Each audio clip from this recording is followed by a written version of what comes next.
guys, so in today's video I want to answer a question that I get pretty often, and the question is if I master the track in the same project as mixing. I will show you my workflow and how I approach things when I have to mix and master a track. If you enjoyed the video, please subscribe, hit the notification button, drop a like, leave a comment if you have any questions. Let's get into the video. When I have a rough balance of the mix, I like to try and see how the final master will sound. Please ignore the last two plugins in this session because this one is for safety, this one is so I can record the audio from Studio One.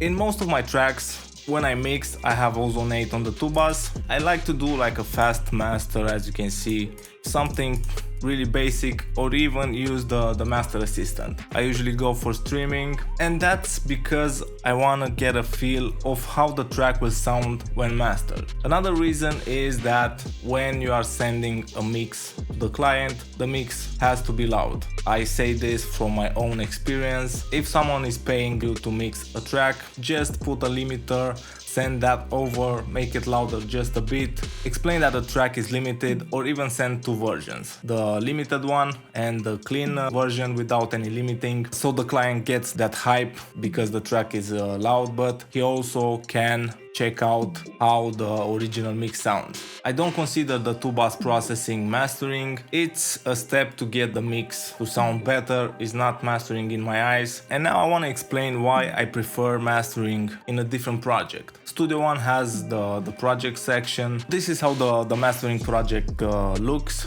This is a different layout from the mixing project, from the mixing view where you have faders and things like that. Here you can arrange the tracks of the project, of the album. Here you have metadata, which is pretty nice. And you have some other options when it comes to exporting. You can import the artwork. Using the mastering project for me is much easier than using the song project, how it's called in Studio One.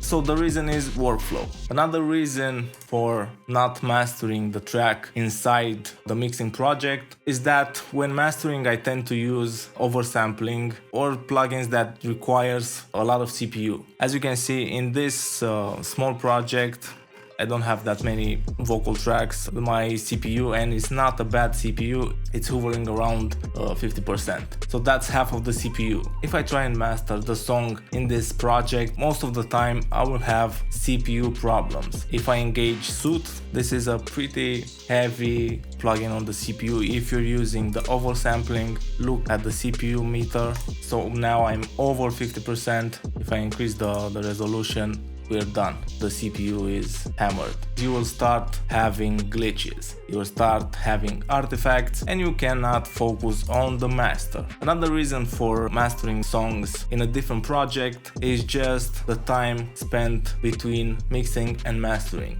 I like to take some time between the two processes. I finish a mix, I usually take 1 day between the mixing and the mastering.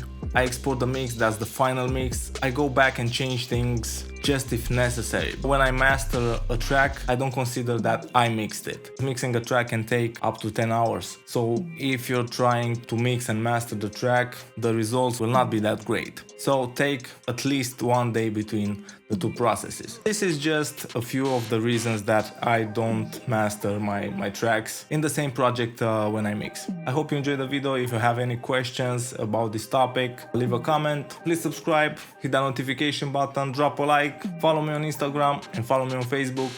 See you guys next time. Cheers.